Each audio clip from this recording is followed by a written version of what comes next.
Depuis de nombreuses années, nous sommes confrontés à des interdictions d'accès à nos plans d'eau favoris ou à des frais excessifs et absolument déraisonnables pour l'utilisation des descentes de bateaux. Dans certains cas, des coûts incroyables pour le lavage d'embarcations sont imposés si vous n'êtes pas résident. Cette arnaque est très répandue sur notre territoire. De très nombreux lacs sont touchés par cette injustice.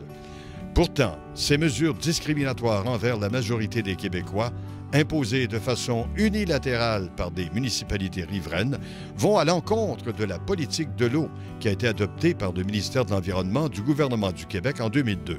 On est donc à des années-lumière de l'objectif de cette politique qui a pour but de favoriser l'accès aux lacs pour tous les citoyens. La situation est particulièrement frustrante puisque sur certains lacs, le ministère du Développement durable, Environnement et Faune et Parcs y ensemence des milliers de truites à chaque année à même les fonds publics. Ces agissements par certaines municipalités sont illogiques, compte tenu des énormes retombées économiques que les plaisanciers apportent aux régions.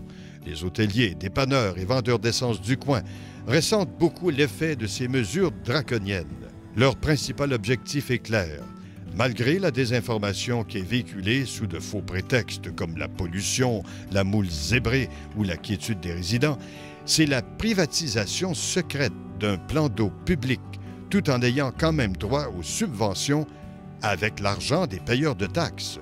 Cette situation est surprenante, car chez nos voisins de l'Ontario, du Vermont et de New York, les très nombreux points d'accès pour bateaux sont gratuits et de loin mieux entretenus que ceux du Québec. Une bonne façon de contrer ce problème grandissant est de devenir membre de l'Association maritime du Québec, une société à but non lucratif qui a comme raison d'être de protéger les droits des plaisanciers.